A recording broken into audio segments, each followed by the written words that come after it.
What's going on, everybody? I'm Nick, and I'm going to be showing you exactly how I would do every single trick in the 2024 NAKO Girls Open Division if I were competing myself. I have won the Pro Open 3 times, placed 2nd and 3rd once each, and this is going to be my 11th year attending the North American Kendama Open, so I'm really excited to be bringing you guys this video today. I hope these tips and tricks give you an edge over the rest of the competition, and I will see you all in just over a month at this year's NAKO. Enjoy the rest of the video.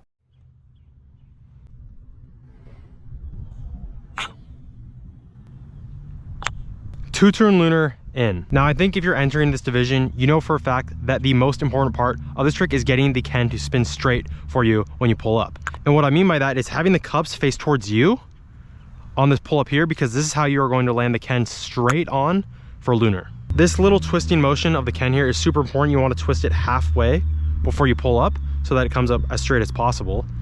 And if you notice, if I don't do that, if I just do a random pull up 1 turn or a random pull up 2 turn, you're going to see that the cups are actually facing the side, and this is going to be impossible to get on lunar.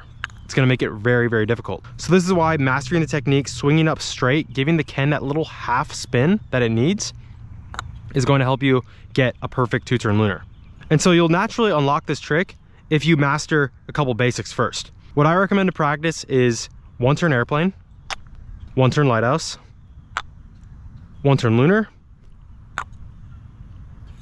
And just to remind you guys, this is all for the sake of mastering your straight pull-ups. You want this Ken coming as straight as possible, and I'd rather have you master it with single flips first before perfecting it with doubles. So once you get the straight flip down for 1-turn lighthouse, airplane, and lunar, next you can move on to double flips, which is 2-turn lighthouse, making sure the Ken is straight like this, 2-turn airplane, and finally the actual trick, 2-turn lunar.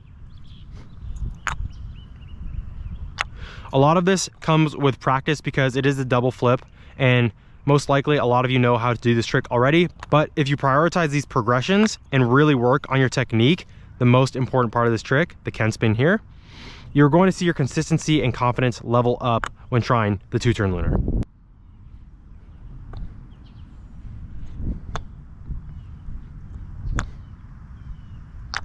Bird, flip over valley, inward flip, back to bird, spike.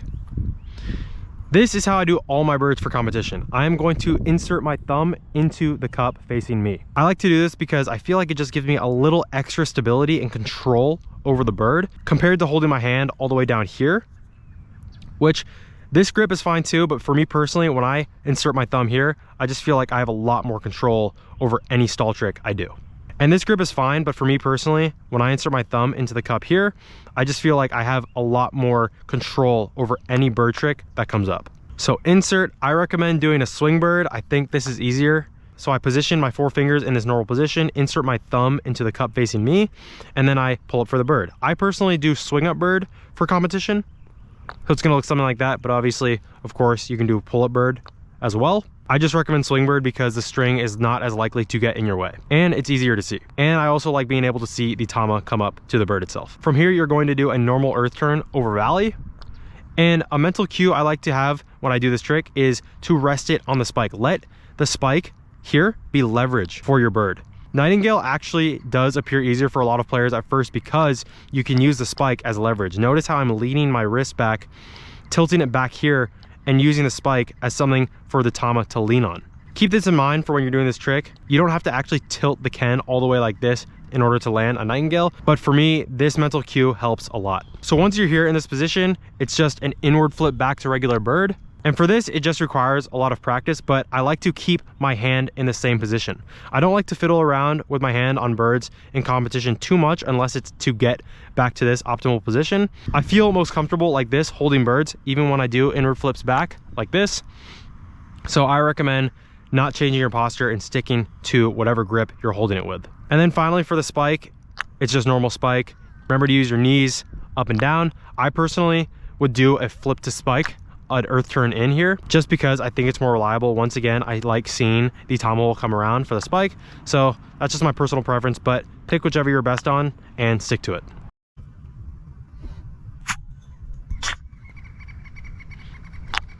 Next trick is swing tap in, jumping stick. For a single tap, you're going to make sure to want to do 2 things. 1, get the Ken to pull up as straight as possible. Once again, meaning the cups face you. They're not out to the side like this. They're facing you right here, making this Ken as easy to tap as possible. And of course, that comes down to the technique, the pull-up technique. So you're gonna want to, just like the two-turn lunar, make sure you're very conscious of actually giving the Ken a half spin before you pull up. So give it a half spin, make sure it comes here before you pull up. And then once you see the spike looking back at you, that's when you tug up. So keep the Ken straight, and this is where you tap. This is the second most important thing. You want to tap when the Ken is actually facing either your body or actually a little lower. You want to be tapping from underneath, not chasing it from up here. So you're going to have to wait a little bit and make sure to tap from underneath like this when the base cup is either facing you, but recommended is actually when it's a little lower on the axis and not facing you directly, but actually tilted at an angle like so. So you're going to hit it from underneath like this. And then from there, it should flip straight because you pulled up the Ken straight. The technique was already great. And all you have to do is track it for the spike. For this one, even when you do master the pull-up and the tap, the hardest part is actually tracking the Ken for it to fall in the hole perfectly. So this is going to take a lot of practice, but once you have these first two components down for the trick, just know that you're doing it correctly and you just need to put in the time. From here, once you get the tap flip in, it's just a normal jumping stick. All you have to do is do a nice wrist flick and you should be good. A lot of this trick comes down to practice, like I said, so put in the work and you'll be just fine.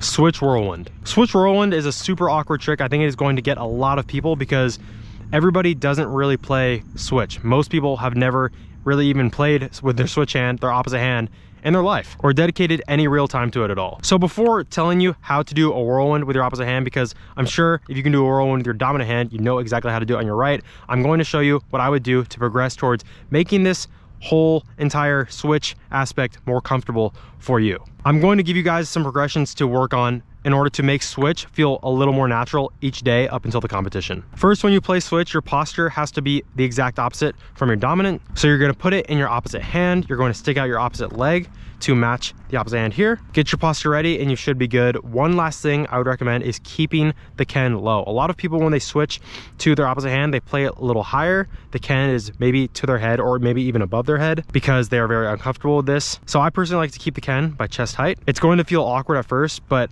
I recommend getting into the habit of playing low just like you would normally would with your dominant hand. Match whatever you're doing with your dominant hand because this is going to have the best carryover to all tricks you do going forward. There are 3 tricks that I want you to practice in order to get more comfortable with your switch hand, and they are swing spike, earth turn, and finally any around cup variation. I prefer around Europe.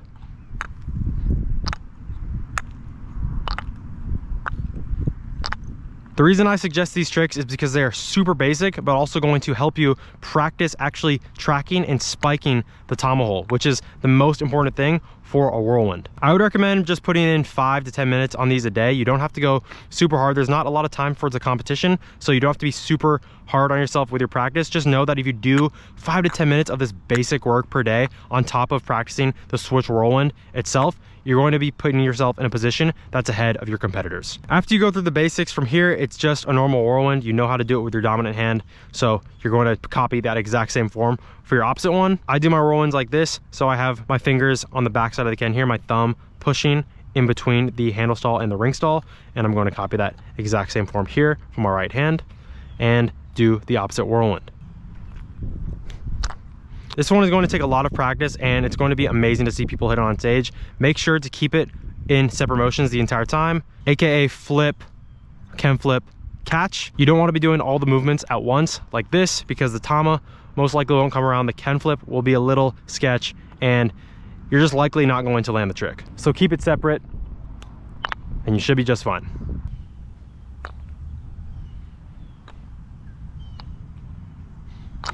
Bird, not off, not on, spike. So we just talked about holding the bird earlier, but I'm going to keep that grip for the swing up bird here. Once again, I like to do a swing up. Feel free to do whatever is most comfortable for you. You can do straight pull up or swing up, whichever way you want. I prefer swing up here, so this is how I'm going to do it. Swing up to bird, and then for the knot off, I move my thumb, make sure it goes back down on the Ken down here, because obviously if you try to knot off with your thumb inside the cup, it's going to touch, and that's an instant disqualification or miss. So after you get it on the bird here, you're going to want to move your thumb out of the way just to be safe. And then with the knot off, what I like to do is really get my knees into it, time each knot off with the bend of my knees. So right here, when I knot off to the cup, I come down with my knees, just like the tama is coming down onto the cup. And then from this position, after I reset, I bend down again and come up with the knot up to bird with my knees. So my whole body is moving with the bird knot off. It's all moving in the same direction. Once again, I'll do it from the top here, pull up to bird, move thumb out of the way, come down with your knees, come up, and then now you're ready for the spike. Once again, you can go in just like this. I prefer to do a flip to spike, like so. But the main takeaway for this trick, guys, is really your knees. You want to exaggerate the use of your knees a lot, especially for knot offs. And honestly, I feel like I barely ever miss knot offs in competition because I'm always exaggerating my knees, and it works really, really well for me.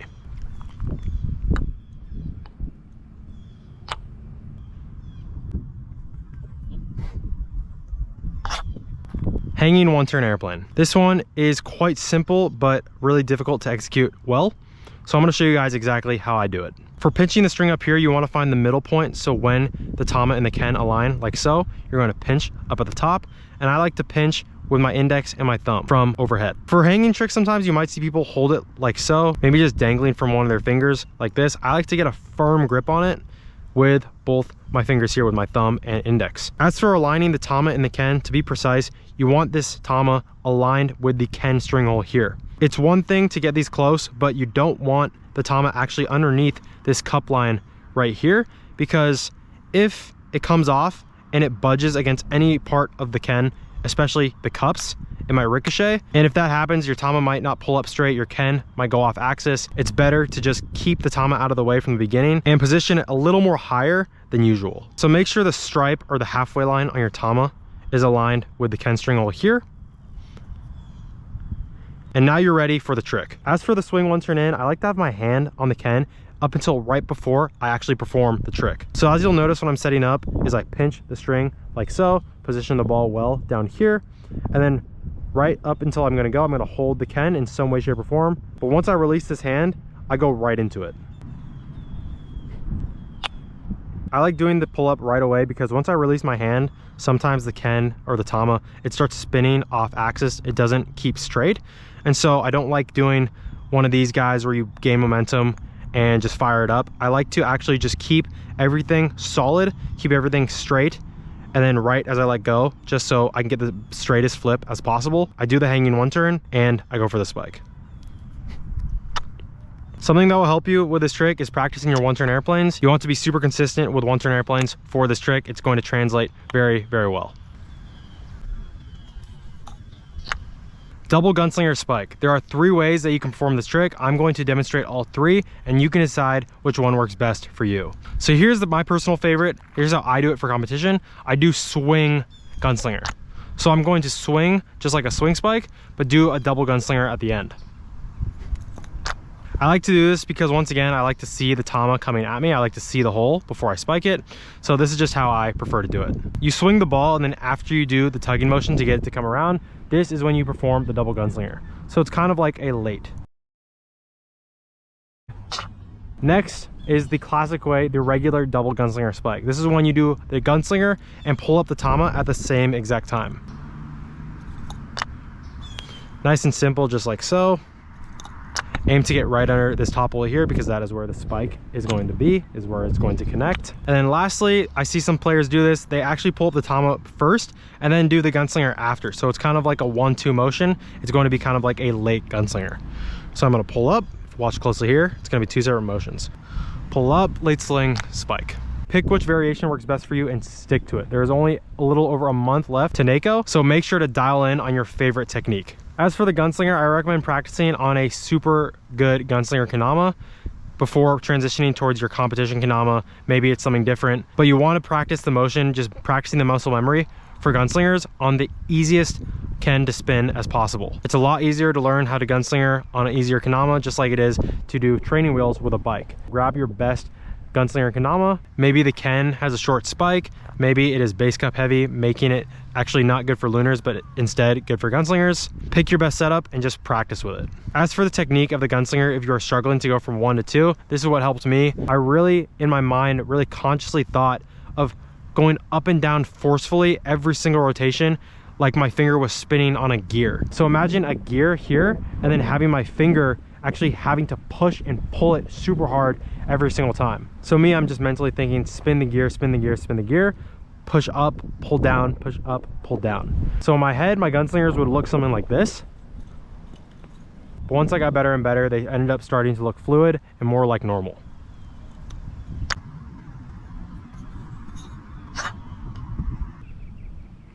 Stilt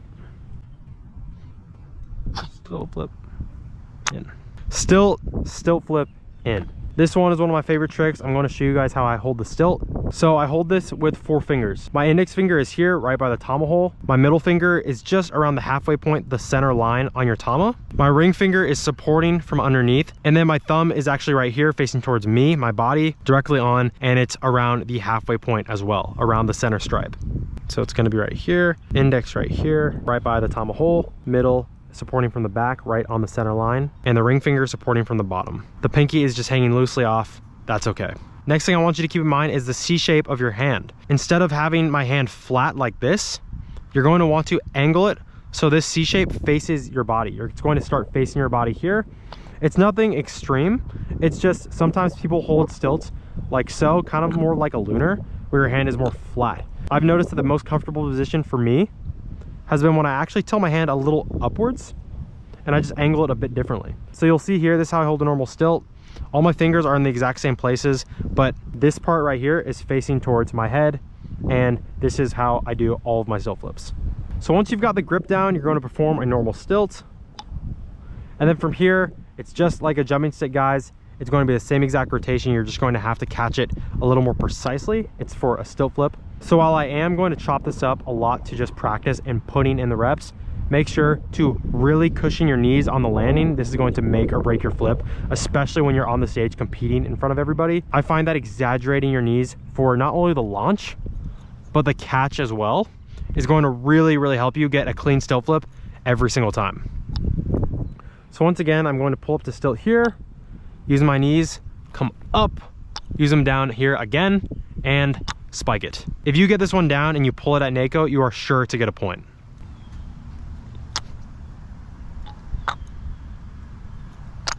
Down spike, trade lighthouse, trade spike. This one is super fun. For starters, you can down spike in any grip you like. I like for this trick to hold it by the cups like so the cups are going to be facing towards me. And then I grip it like so with my fingers and go for the down spike. You can do it SARA grip like so, any grip you want, but just make sure you connect the 2 pieces together, and then from here we can go on to the next part of the trick. So after you land the down spike, what you want to do is position your hand, your fingers, as close to the tama as possible. So how I do that is actually going back to this cup grip here. I'm going to hold all my fingers on and around these cups like so, and get ready for the transition up to lighthouse. Having your fingers and hand all the way down towards the tama makes this transition very, very seamless. And as soon as you let go of the Ken, the tama is just already going to fall right into your hand, making it super easy to transition for the lighthouse. So you're going to get the down spike here, grip switch, position your fingers like so around the cups, have the cups facing you, and then from here you're going to use your knees, bend down, bend up, catch for the lighthouse. Now when you're here, I recommend taking the time to get the string out of your way.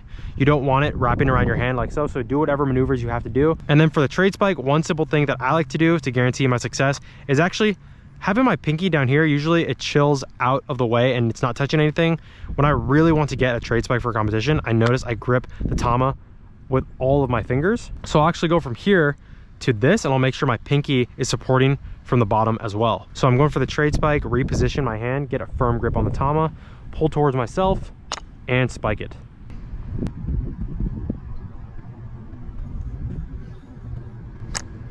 Ken scramble, penguin spike. Now with really long strings that we all use nowadays, I found this one to be super difficult at first for me. I found it to be weirdly hard to grab the Ken, really hard to get the Tama to come straight back. But once I figured out the proper technique, I can get this one practically every try. And the secret that I like to use is actually tilting the Ken off axis. So what you're going to want to do is not do this straight forward. This is how you're going to stay inconsistent at this move. Notice how my arm is straight out. The Ken is super far away from me, so it's actually just super hard to get back and take back already because our strings are super long. So what you're going to want to do to mitigate this is throw the Ken, throw this entire trick at an angle. So you're going to go from here to here, and notice that my hand and my arm is just so much closer to my body, which makes it super easy to let go and catch the Ken again when it comes around. So for me, I'm left-handed, so I'm going to position the Ken like so. If I was right-handed, it'd go from here straight on to more so like this. Ken is close to my body, Tama is over here, and I'm ready to go. So back here, this is how I hold the Ken when I'm doing this trick. Just a normal grip, kind of just like a SARA grip for a down spike. And from here, I'm going to perform the trick. Another big tip I have is when you release this Ken for the spike, you want to wait until the base cup comes down here. You want to make sure it's facing straight downwards before you release and flip the Ken.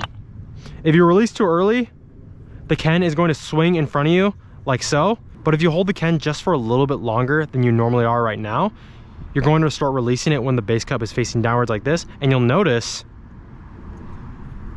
that the Ken barely moves. You're releasing it still, but you're able to catch it very, very fast. So the biggest takeaways from this trick: get your arm close to you, throw at a sideways angle, and 2, release this Ken flip here when the base cup is facing towards this direction, when it is facing downwards.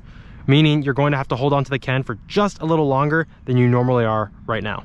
I hope this helps you guys take points against people. I think these are really, really smart tips for this trick, and ones that can be mastered and utilized very, very quickly.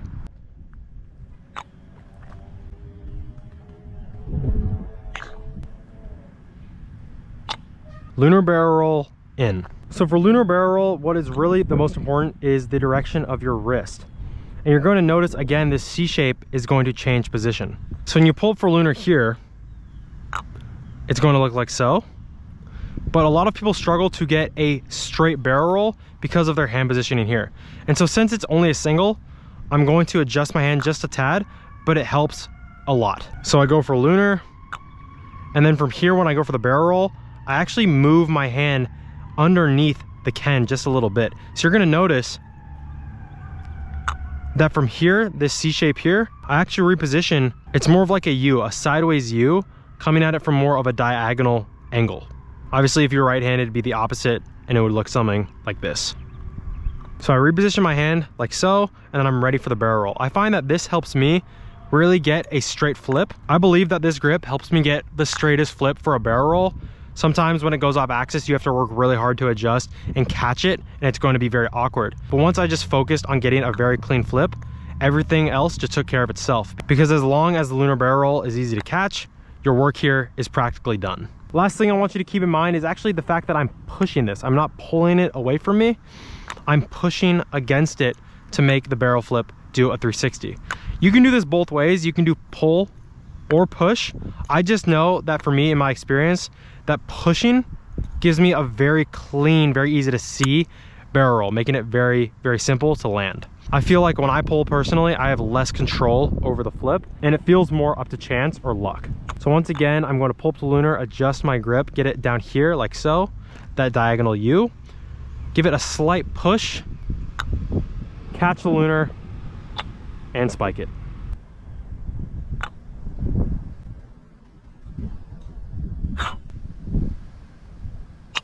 Double inward lunar flip in. Double inward lunar flip is another trick where you just have to work your way up towards. There are simple progressions to master before this one. The ones I recommend are inward lighthouse flips, regular inward lunar flips, and then from here, double inward lighthouse flips, and then finally, double inward lunar flips. The one main tip I have for a lot of inward tricks I do is actually looking at it from a slight side angle. So you're going to notice here when I perform this trick is I actually don't flip it straight in front of me. I don't actually have it pointing straight outwards. My arm does not point straight outwards like this either. I'm trying to keep the Ken close to me, close to my body. And in order to do so, I angle it slightly off axis, which also helps me see the flip a lot better. So because I'm left-handed, I'm going to angle it like so, just a tad, making the base cup face towards the right. But if I was right-handed, I would go like this, making it go from straight to facing up towards the left. So after I tilt it slightly off axis, I can see the flip very well. Looking at it from the side helps me see all of the Ken spinning in motion. Whereas compared to right here, I can't really see the Ken from either side at all. And I can just see this inward spinning base cup flipping like this. And I personally think that while it is very doable to do double inward lunar flip like this, I feel like it's just easier and my success rate is going to be a lot higher if I tilt it off to the side. Let me know if this tip helps you and if it increases your consistency.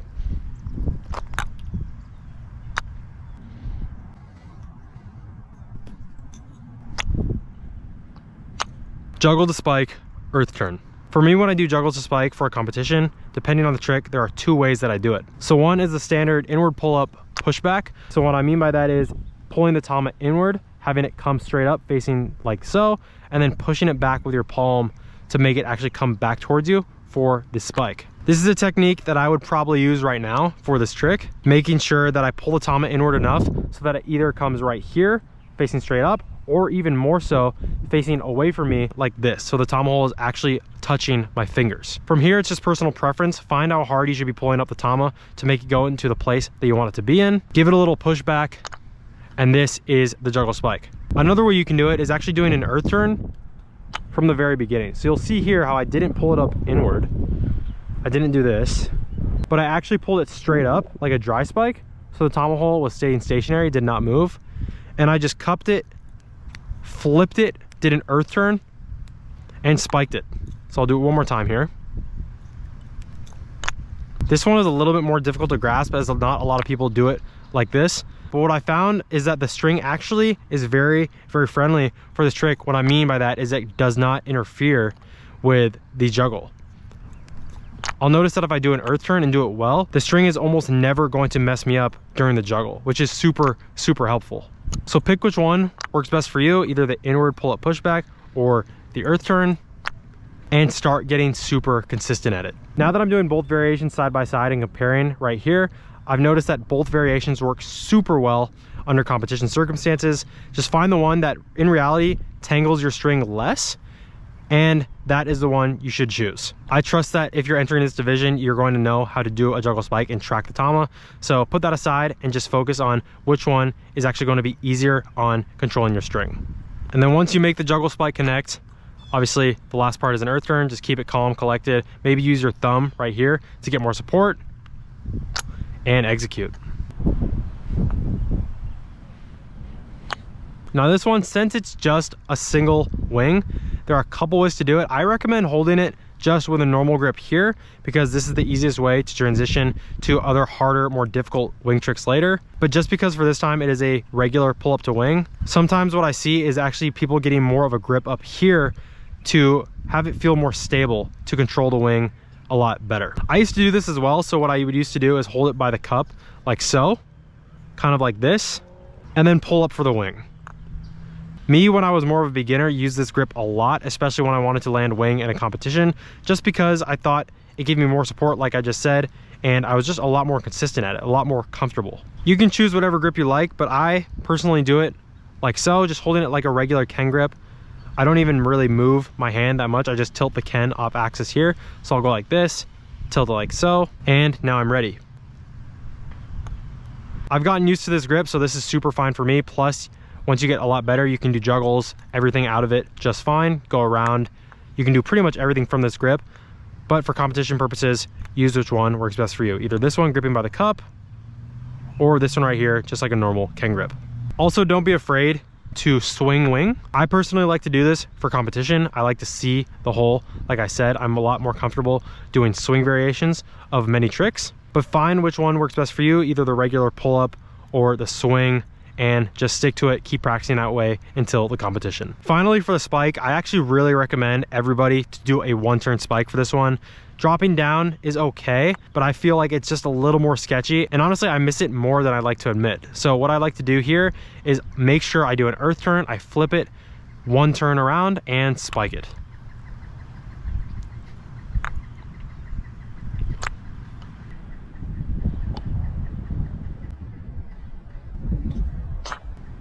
STILT swap spike. This one is fairly simple. There are two ways to do it.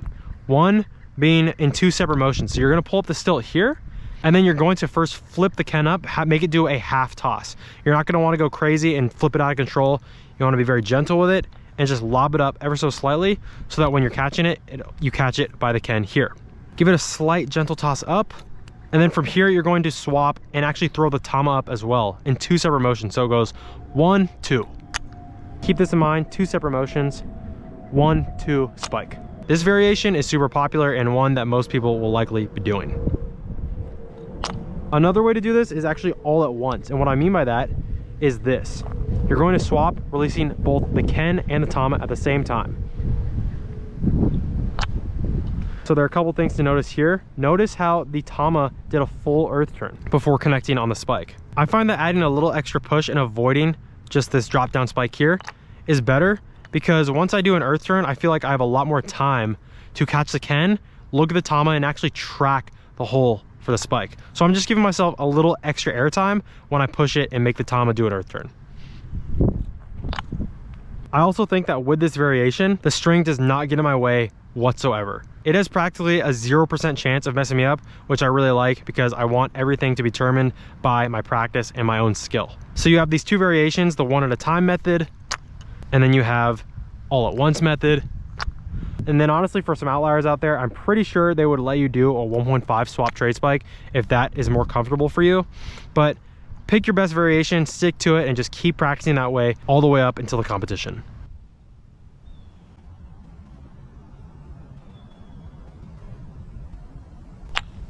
Spacewalk, one turn in. The first thing you're going to want to do is make sure your grip is correct.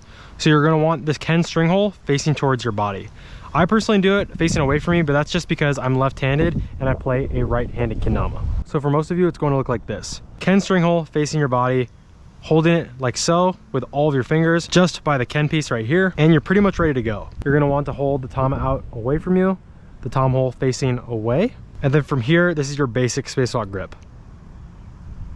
After this, you're going to release the Tama, swing it over to the other side, and ride that momentum into the spacewalk. One of the hardest parts about this trick is catching the Tama correctly. A lot of people like to catch it like so, catching it underhand. With this grip, you can still perform the trick, but it's going to be a lot harder to track and actually connect that final one-turn spike. So instead of waiting for the Tama down here and catching it like this, what you're going to want to do is catch it overhand. So in order to catch it overhand, you're going to need to throw the Tama and the Ken just a little bit higher than usual, because you're going to need time to wrap your hand around it like this. One more time, I'll show that to you. This is overhand. We're going to be catching it like this, making it seem just like a regular grip we would use for Lighthouse, Lunar, or even just a simple airplane. We want it to be as normal as possible. This is the grip that we are most used to. So the catch is going to take some practice in itself, but remember, try and avoid catching it low and down here underhand. You want to avoid catching it like this, and you want to make sure to aim and throw everything just a little bit higher so you have enough time to wrap your hand around, get your arm around, and catch it overhand like so. You want it to look just like this. Swing, catch it overhand. From here, once you've mastered gripping the Tama correctly, the last part is getting that final tug to make the Ken do a one-turn flip to in.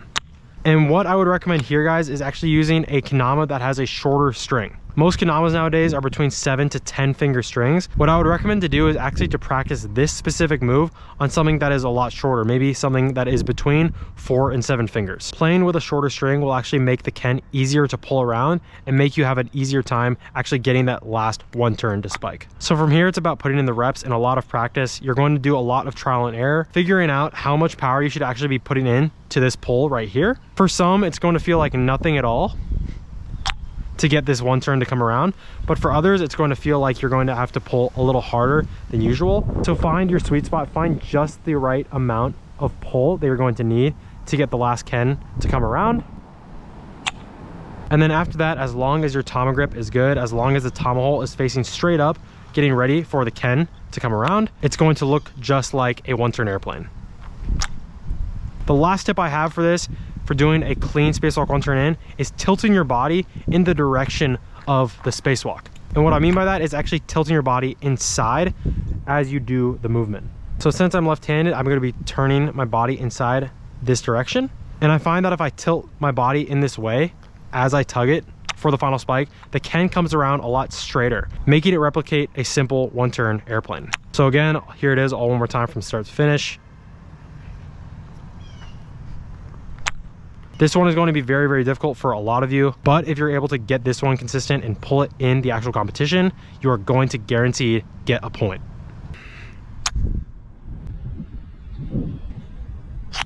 Stunt plane, trade penguin spike. For this one, I would recommend mastering one easier variation, and that is simply the regular version, the non-penguin version. So you're going to be actually performing the trick like this. Super simple, practically just an earth turn, but getting this earth turn consistent, getting this motion down really, really helps. After you master this version, you're going to move on to the penguin. And so from here, you're going to stunt plane like so. It's going to be normal. I like to have the string hole on the Ken facing away from my dominant hand. So I make a couple adjustments there, which is totally allowed. You can actually reposition this in your hand just fine, as long as you're only using one hand to do it, not both hands like this. As long as you're using one hand to adjust it, it's okay. And then from here, you'll notice that my hand is actually touching this cup right here. It's touching the bottom cup. You don't actually have to be holding it like so. You don't have to be super strict and only hold it by the tama. This is going to make it super, super difficult. What I like to do, again, bringing the Ken close to me, making as many points of contact as I possibly can. And so therefore, I'm going to be having my palm placed under this cup here. Not all of my palm is actually touching this cup. If you look closely, it's only the rim. It's only the side rim here because I'm left-handed. If it was opposite, I would be touching the side rim over on this side here. But however you do it, make sure there is at least some contact between the palm and the cup. From here, you're going to want to be performing the technique just like you were with the regular version. But from here, you're going to grip switch in midair and catch it penguin grip. This is a very difficult variation. It's going to just take a lot of reps, a lot of practice. One thing that I've noticed that helps me is waiting to do the grip switch a little later on in the trick itself. So you're not trying to do everything all at once. You're not trying to release, grip switch, and go for it, because you're likely going to catch the Ken too early, and it's going to look something like this. It's going to be more of a nimble grip, and it's not going to feel as comfortable in your hand. What you want to do is grip, again, as most of the Ken as possible with your entire hand. So in order to do this, you're going to wait. Wait an extra little millisecond, and if done correctly, your hand should be coming around the entire Ken like so. Think of it as two separate motions. Flip, grip switch. Two separate ones, not at the same time. One last thing, make sure not to launch the Ken up super far away from your hand, because you want this Ken as close as possible. Even when you're sending both pieces into the air, you want it as close as possible to your hand to make it as easy as possible to make this penguin transition. You don't want to be trying to reach out to grab for it, make the switch, and then try to spike, because that is not going to work 99% of the time. Keep it close, do an earth turn, and you should be good. SARA grip scooping goldfish down spike.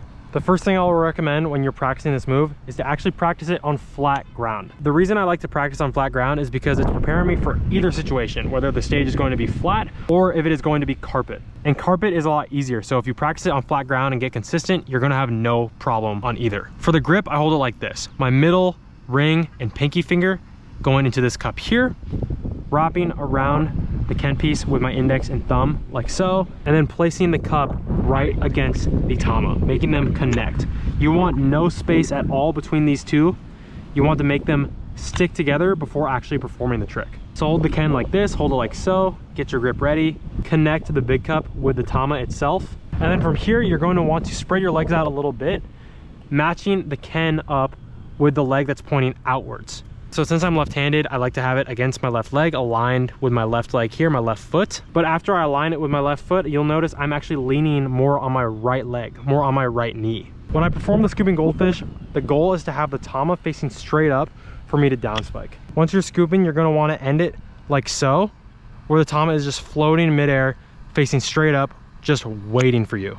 All this really takes is a decent amount of momentum and making sure you don't go all the way across your body. You don't go all the way out here. You actually come up and bring it towards you like this. You want to scoop it not only across your body, but upwards. So right as you get to your back foot here, the one you're bending down on, you're going to want to scoop upwards towards the sky. And this is what's going to change the direction of the tama hole and make it face straight up. So notice how the tomahawk hole faced straight up and actually came towards me even a little bit. This is optimal down spike position, either straight up or facing towards your dominant hand. So as long as it's in this area, you're doing just fine. Lastly, make sure to get the string out of the way before you do the trick. The last thing you want is the string messing you up. So make sure when you set up here, take the string, put it on the other side of the tama, and then get ready to perform the trick.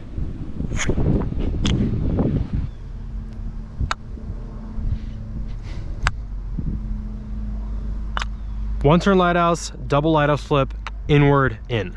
This trick is super straightforward. I'm sure everybody knows what's happening and how to practice it, but here are two things that I make sure to do every single time. One, super simple, make sure when you pull up to one turn lighthouse, before you do the flip, make sure the string hole in the Ken is facing away from your dominant hand. You want to minimize the chances of the string messing you up as much as possible, so make sure to keep the string hole facing away from you and keep the string out of your hands away. Next, after you perform the double lighthouse flip, you're going to want to set this at an angle. Remember, every time I do inwards, I like to do it from a little bit of a side angle. So I'm going to do the same thing here.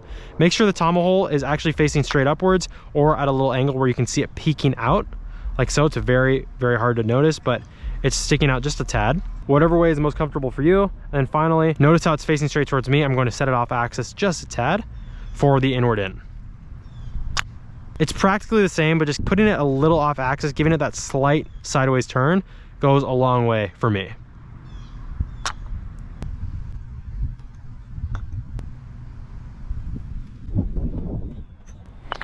Candle handle swap spike. This is without a doubt the hardest trick for me on this list, but here are a couple points I always keep in mind while doing it. One, this is how I hold the candlestick, normally just with my index, my middle, and my thumb. So normal candle grip here, I'm going to have the cup facing upwards, facing towards me. I know some people like to do candle handle stalls like so with the cups facing outwards, but I think for this trick, to get a nice swap at the end for the spike, I would recommend having the cups pointing upwards. So once you have the cups facing upwards and a nice candle grip like so, you're going to want to aim for the handle stall. Now this is just going to take a lot of practice for many. It's a very awkward trick, something that almost nobody does on a consistent basis. So to feel comfortable balancing a handle stall and candlestick grip is going to take some time. After you've gotten this part consistent, it's time to work on the trade spike. This one also has a unique feeling to it. It's going to take a lot of reps to master, but two key things that I always keep in mind is one, flipping the ball up like it's moving in slow motion. You want to give it a lot of height. The reason you want to give it a lot of height is because you need to make time to grip switch the Ken, catch it perfectly, and then start tracking the tama on the way down. This isn't going to be a big adjustment. It's just going to take some conscious effort to slow down your movements essentially. Instead of doing an earth turn at a normal speed, you're going to want to slow it down just a little bit, lofting the tama up a little higher than normal. Once you've got good at this part, using your knees and making the tama spin very slow for the spike, finally, you're going to want to practice the swap Ken. Now, in order to do this one well, you're going to actually also have to slow down the rotation of your half Ken flip. When I was trying to do this trick at first, I would always flip it too fast, making me catch it at a weird angle like so, and it wouldn't be good for the spike. I would not feel confident trying to spike anything in this grip. So what worked for me is not only slowing down the tama, but the Ken spin as well. So I'm just going to pretend that I actually don't really flip this in any direction. I'm just letting go. If I naturally just think of letting go, not trying to do anything special, not trying to flip it or add any force to it, it's naturally going to come out of my hands like this at a very slow pace. And I find that I'm able to grip more of the Ken in a natural way going for the spike. So instead of thinking to flip it like this, thinking of just simply letting go and let it do the work for you.